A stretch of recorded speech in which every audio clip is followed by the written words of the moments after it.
বিলকান্দা ২ নম্বর গ্রাম পঞ্চায়েতের লেলিনগড় ডি ব্লকের দক্ষিণ যোগেন্দ্রনগরে ড্রেনসহ কংক্রিট ঢালাই রাস্তা নির্মাণের শুভ উদ্বোধন করলেন রাজ্যের কৃষি ও পরিষদীয় মন্ত্রী শোভনদেব চট্টোপাধ্যায়।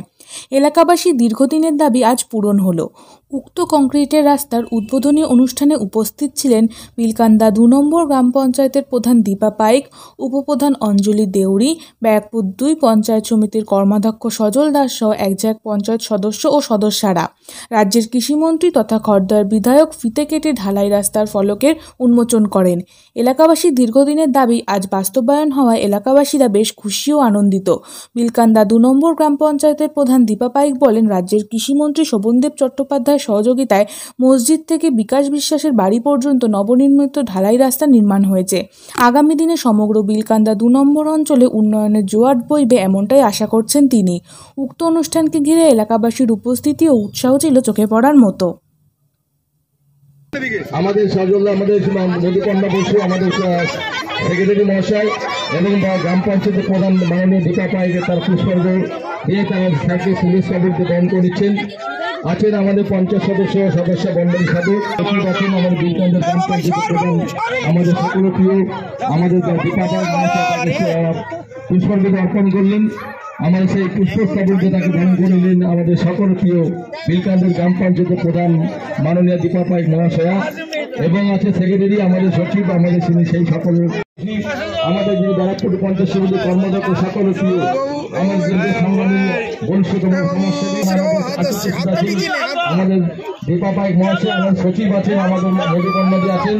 আপনারা সামনে যাবেন, ফিতে গোপনে করছেন আমাদের স্যারের সাথে আমাদের পরিষদের মন্ত্রী মাননীয় শোভনদেব চট্টোপাধ্যায় মহাশয়। আজকের সেই আজকের এই পথের এই মানুষ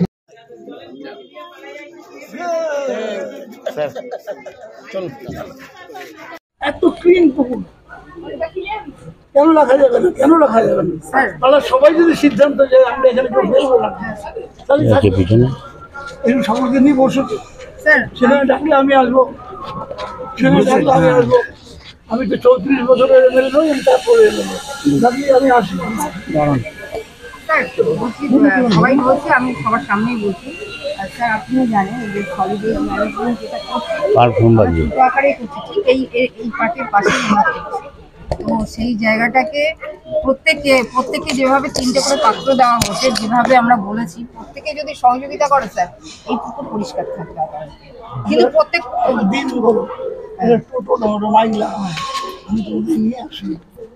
স্যার এমনি বালতি টালতি দেওয়া হয়েছে, এবার ওটা যে 60 দিনের যে ময়লাটা কলকাতায় কিন্তু সবাই করছে, কেন আপনারা করবেন?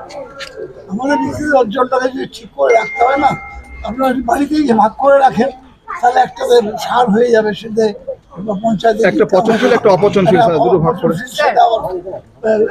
প্লাস্টিক হয় সেগুলো গুলিয়ে বিক্রি হবে। আমাদের পঞ্চায়েতের সলিড ওয়েস্ট ম্যানেজমেন্ট খুব ভালো প্রজেক্ট। স্যার 1 মাস পরে আমরা এটা যখন একটা সারের জায়গা তৈরি আসবে, আমরা এই পাবলিক কিনে স্যার আপনি পুরো বিষয়টা আপনি বুঝিয়ে বলবেন যাতে প্রত্যেকেই আসে সেই দিন, মানে সবাইকে নিয়ে মানে প্রজেক্ট বলি। ভারতবর্ষের যে উন্নয়ন, সেই উন্নয়নের যিনি কাণ্ডারি আজকে আমরা বলতে পারি যে পঞ্চবার্ষিকী পরিকল্পনার সিদ্ধান্ত তিনি যখন কংগ্রেসের সভাপতি ছিলেন তখন তিনি করেছিলেন। কাকে চেয়ারম্যান করেছিলেন? পণ্ডিত জওহরলাল নেহরুকে চেয়ারম্যান করে পঞ্চবার্ষিকী পরিকল্পনা তৈরি করেছিলেন। তিনি সেই সময় তিনি ভাবতে পেরেছিলেন ভারত স্বাধীন হলে দেশটা কিভাবে এগিয়ে যাবে।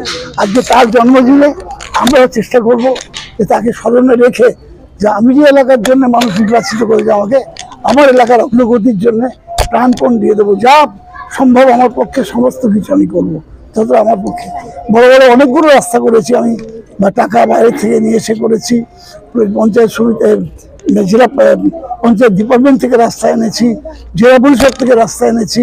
আরেকটা প্রকল্প করতে চলেছি, যদি হয় তাহলে আপনাদের সকলের জীবনের একটা বিরাট বড় পরিবর্তন আসবে। একটা নতুন করে আমি কি বলে হাব তৈরি করছি। আমি অলরেডি চিঠি পাঠিয়ে দিয়েছি, মানে এই কি বলে ইন্ডাস্ট্রিয়াল হাব, একটা ইন্ডাস্ট্রিয়াল হাব তৈরি করছে। আর একটা এখানেই কাছাকাছি বিলকান্দা 1 আর বিলকান্দা 2 বর্ডারে হবে। যদি হয় অনেক ছেলের চাকরি হবে। আজকে রাস্তা উদ্বোধন করতে এসে মানুষের জনগণের একটা মানে আপনার কাছে আবদার যে এই পুকুরে যে নোংরা ফেলে সেই নোংরা, আপনি যেটা বললেন যে মানুষকে নিজের আগে সচেতন হতে হবে, তাহলেই এটার সমাজ পরিবর্তন হবে।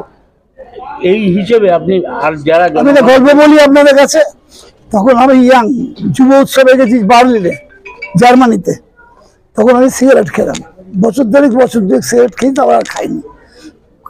তো গেছি, গিয়ে সিগারেটটা খেয়ে লজ্জা পাচ্ছি আমি কোথায় ফেলবো।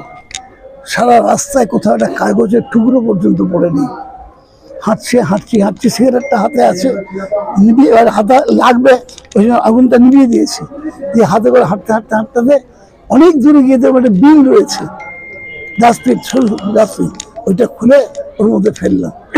ওটা কি হয় জানেন, আপনি পাতাল রেল নেবে দেখেছেন পিচের দাগ, পাতাল রেলে দেখেননি না, পাতাল রেলে দেখেননি, ট্রেনে ওই সামনে দেখতে পারেন, ট্রেন পাতাল রেল, পাতাল রেলের কোনো দেয়ালে পাবেন না। ওই লোকটা পাতাল রেল থেকে বলে চুপচুপ করে শুধু ফেলবে। পরিবেশ মানুষকে তৈরি করে, আপনারা পরিবেশ তৈরি করুন, দেখবেন এখানে সব লোক ওইরকম সুন্দরভাবে চলবে। পরিবেশ তৈরি করুন। কিছুক্ষণ আগে ওয়াটার এটিএম উদ্বোধন করলেন, কি বলবেন? মানুষের জন্য যা করতে হবে, আমি যে আমার ক্ষমতা খুব বেশি না, সীমিত ক্ষমতা, তার মধ্যে দাঁড়িয়ে যতটুকু করা সম্ভব হবে আমি সবটাই করবো মানুষের জন্য। একদম শেষ প্রশ্ন, এই নেতাজি সুভাষচন্দ্রের জন্মদিনে আপনার খর্দাবাসীকে কি বার্তা দেবেন? বার্তা দেবো যে আমরা সকলে মিলে ঐক্যবদ্ধভাবে, যেহেতু এটা আমাদের মাতৃভূমি, এটা আমাদের জন্মভূমি এই বাংলা, এই বাংলার মাটিতে দাঁড়িয়ে আমি যেখানে থাকি সেই জায়গাটাকে অন্ততপক্ষে, আমি তার বিরাট করে পারবো না ক্ষেত্রে, এখানকার যারা বাসিন্দা তাদের এই বিলকান্দা বিলটাকে খুব সুন্দর করে তৈরি করার জন্য আমি বলবো, আবেদন করবো তারা প্রাণপণ চেষ্টা করুক। আমার ক্ষমতার মধ্যে যতটুকু আমি তাদের পাশে থাকবো। তার পাশে লেনিনগঞ্জ সুভাষ সংঘ আজকে নেতাজির জন্মদিন রক্তদান শিবির করছে, কি বলবেন স্যার? ভালো, নেতাজি চেয়েছিলেন যে তুমি আমাদের রক্ত দাও, আমি তোমাদের স্বাধীনতা দেবো, give me blood, I promise you freedom. তো সেই রক্ত আজকেও প্রয়োজন আছে। আজকে স্বাধীনতার প্রয়োজনে নয়, মানুষের প্রয়োজনে মানুষ রক্ত দিক, নেতাজির জন্মদিনে সবচেয়ে ভালো কাজ হবে। ধন্যবাদ।